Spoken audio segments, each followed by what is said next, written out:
Hello everybody and welcome back to another video update on the Jackie-Will switching layout. So since the last update, that has been way too long ago, I think more than half a year, a lot of things have happened, so we're gonna dive right into them. So the first and biggest difference is that main building over there. So I tore down the bakery complex that I was planning on building before. It was a two-stock building there, and I switched it out to this modern looking warehouse style building that I'm using now. So the plan now is, instead of a bakery complex, there will be a plastic manufacturing company there. So the train is gonna deliver some pressure aid hoppers to these two tracks here. They will be pumped over to the silos, from which I'm gonna add some pipes over the tracks on top of the roof and then into this 4-silo building here, which I saved up from the bakery complex that I had before. I saved them up, and I'm gonna use these 4 silos and this over here for the plastic pallets that will be delivered with the freight train. And then in the main building here, which is not finished, as you can see, the roof is missing there. So in this main complex, the storytelling will be that it's a company that produces several different plastic products. I think some stuff will be produced for the DoD and the military, but I'm not sure on the final story there. However, it will be a company that produces plastic parts, and the final product will be filled and loaded into boxcars, which will be added here, and the boxcars will deliver the final product to the customers. So again, the train will deliver the plastic pallets, they are gonna pumped over there, and then the final product will be shipped out by boxcars. Then also I finished up the scenery work in terms of the static grass. The static grass has been finalized and finished.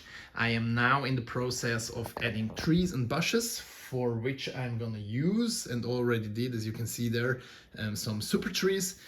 I really did not invest a lot of hours into the tree. I just simply took some of the super trees.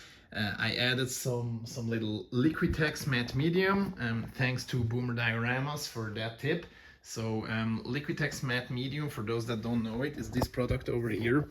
It's just a simple matte medium. You can also use Mod Podge. I don't see a big difference. Mod Podge is maybe a little bit less watery. It's a little bit a harder mixture. This is pretty watery. It runs if you use it on the layout, but you can thin it down additionally with water if you want. It dries out flat, matte, just like the matte Mod Podge does. So for me, it's kind of similar product.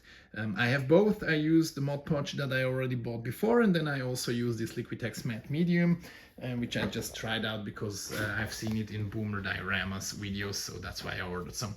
And also I glued this bumper here, and then also this and that one over here. So I glued all the bumpers, and all the trees are just glued into the layout with the Liquitex matte medium. It holds up perfectly nice. It's a great product. I highly recommend it. Again, thanks Boomer for that tip and trick. And I was super happy to find it in Switzerland, because not all of that stuff is available over here, but I was able to find it online, so I ordered a bottle there.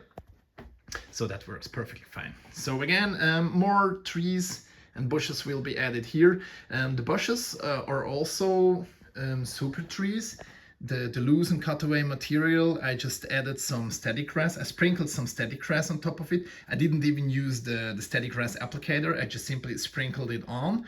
I let it dry, and then I painted it with Tamiya brown. I have several different Tamiya browns. I just simply spray painted it with the airbrush, glued it on top of the grass field there, and I'm super happy how they turned out. This one is a little, well, it looks a little weird. That was the first one I planted there, but the other trees turned out pretty fine. I just simply added some flocking material from Woodland Scenics, and then sometimes I added a little bit of leaves in different colors there. I like the overall appearance. However, these trees are not like super prototypical trees. They are not a specific type of tree, but I like the overall appearance. I think that's good enough, and if it's good enough, then I'm gonna leave it just like that, because otherwise I would have to invest a lot of time into additional material and into additional reviews on trees. I mean, Guys like Boomer, Luke Town, they did awesome trees. They look fantastic, but I don't think I want to invest that much time into them. So I just simply use these super trees, flocking material, and that's it. I'm happy with that. And then you guys can also see the first ever NS Gevo from Overland models that I weathered up. I hope the camera brings the effects. It's still drying, although I think it's pretty dry by now. I did some powder and pan pastel work on the sides down there. I did a pin wash on the panels. You can see all the individual door panels there that was like super glossy before. Bradley DCC did a very subtle weathering, a very light weathering on the unit before, and I for the first Gevo that I weathered up, for the first NS Gevo, I did a UP Gevo before, but for the first brass Gevo that I weathered up, I thought it's a good starting point because Bradley already spray painted a little bit down the sides there. However, I added the additional brown color and the rusty grimy tones around the trucks there. I added some little powders there on the I think those are air cylinders, if I'm correct. If not, then please feel free to correct me on that. And then I did some dirt around the roof there, around the roof stack. So this is an AC Gevo, and since my layout is between 2008 and 2018, these are not complete rust buckets, but they are also not the newest models. I think by 2018, 2017, 16 around-ish, the Tier 4 Gevos have already been delivered by GE, but I'm not sure on that. Again, use the comment section, feel free to correct me on that. So the unit has some little wear and tear down. They are a little bit grimy and dirty, but they are not rust buckets. And also because these are Overland models, I didn't want to completely ruin the model, but I want to add, so I tried to show all the door panels, all the nice little details there, and I think it turned out okay. Let me know what you guys think. Since it was drying right before I started the video, it still has all the masking tape on it. If that one is finished, then I'm gonna do a little test run, clean the wheels, and then I'm gonna shoot some video and pictures, and I will share them on my Facebook page. The Facebook page, you guys might know it, is Jackie Wheel Switching Layout. You can sign up there, and then there you can see all the weathering projects that I do, especially the customer projects that I do from time to time. I post all of them right there on the page. So I finally did the railroad crossing here. I'm not gonna add those crossing booms or sticks, I'm not sure how they are called, with the bell sound and the lights. I'm not gonna use that because this is just a branch line, and the storytelling is that this is just an industrial road that connects the scrap loading facility, which will be in this area.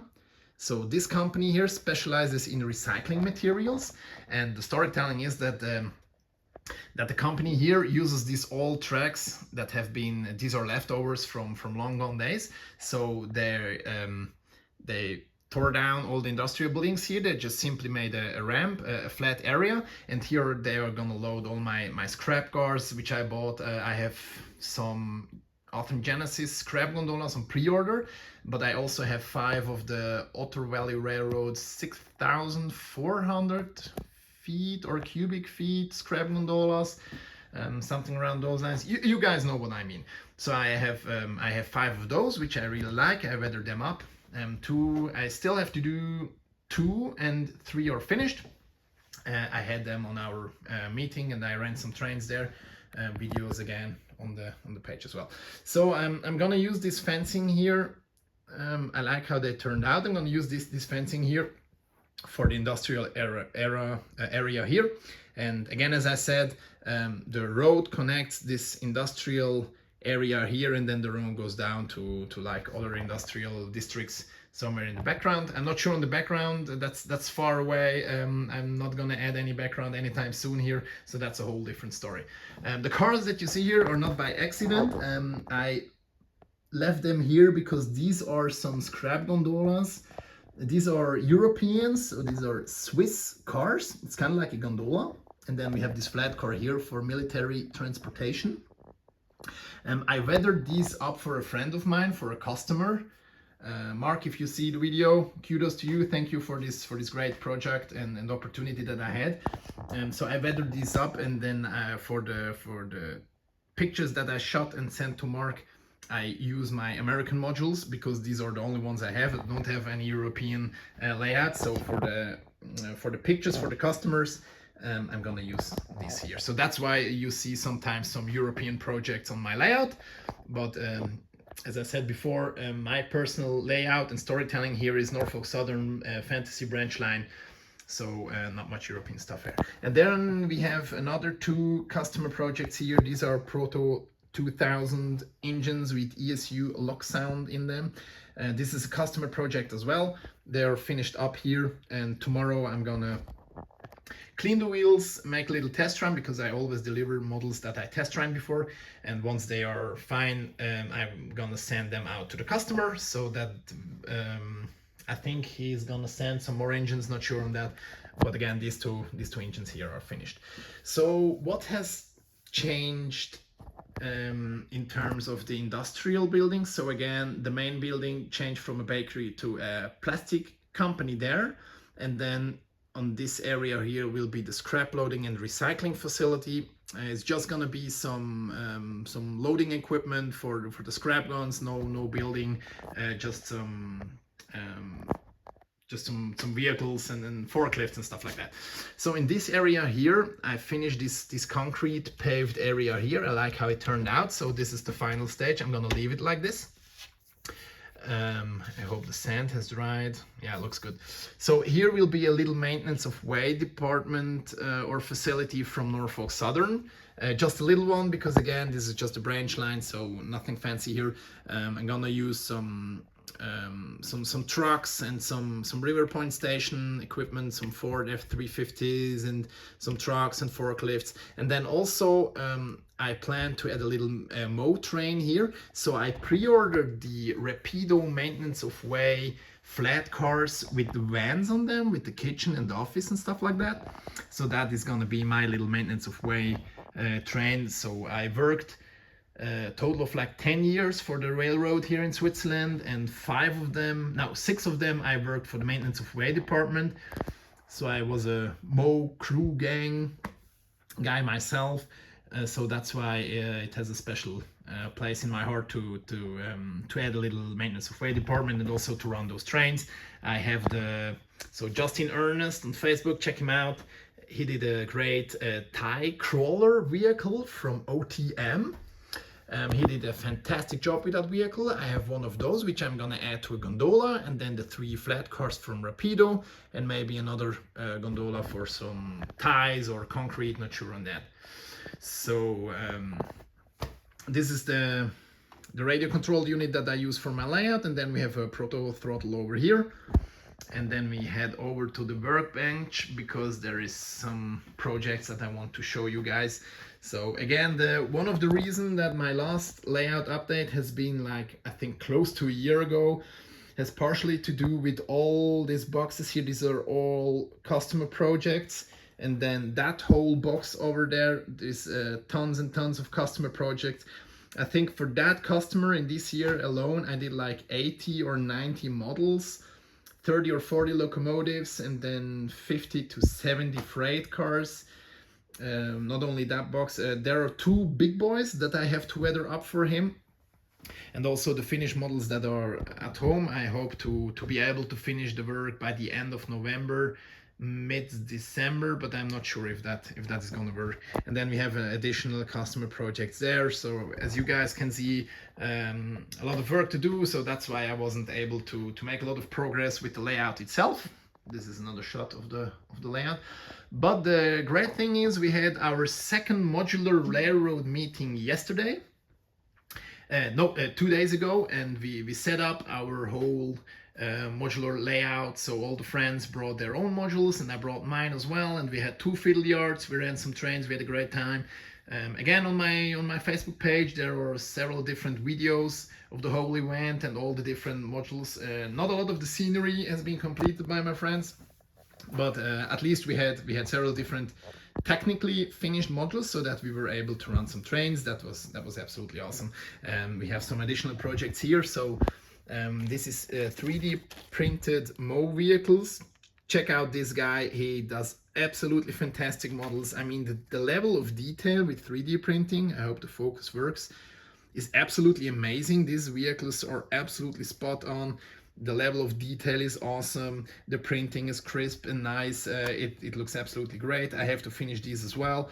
And then this arrowhead brass gondola, which I added some dents into it. Check out NS Modeler 24. Josh Clark, kudos to you. He did a great video on how to add these panel effects. Since these are brass cars, you can make real dents into the sides of the car. You have to disassemble them, and that's why I have to repaint the sides over here, but that's not a problem. I have some enamel paints there. I'm gonna repaint them, and then I'm gonna weather them up, and you can see all the little dents and dongs in the sides. These are brass panels, so that's why they look absolutely awesome once you weather them up and you add some dents. That looks great. And then we have some additional projects over here, some more 3D printed stuff for the maintenance of a department, and then we have this special little guy over here. So this is a 2014 Ford Explorer Sport. This vehicle was my first ever American car that I owned. It was a 2014 Ford Explorer Sport in black that I had, with this exact design, with this kind of the design of the lights there. And a gentleman in Germany is 3D printing these vehicles, and he sells them as a kit. You can see all the stuff here and the rims and stuff like that. I'm gonna finish up this model. So this was the first ever Ford Explorer I owned. I absolutely love this car. It was my first American vehicle. I still love it. I sold it 2 years ago, and then I bought a 2018 Ford Explorer Sport in white. However, I'm gonna paint this in black, just like the first one I had. Absolutely love this. It will get a special place on the layout and in my heart. I think it's an absolutely fantastic thing that people and 3D printing allows us to represent little niche products, just like this vehicle here. That was my first Ford Explorer, and I absolutely love that thing. So I just simply had to represent it on my layout, so that vehicle will definitely place somewhere there, next to the track somewhere, where I can see it every day and enjoy it. So another shot of the weathered up NS Gevo. I hope you guys like it. Feel free to leave any questions, suggestions, tips, tricks, and comments in the comment section down below. Thank you for checking up my latest video update on my layout. Feel free to join the channel or join the group on Facebook if you wish so. Have a great time and enjoy the hobby. Bye bye.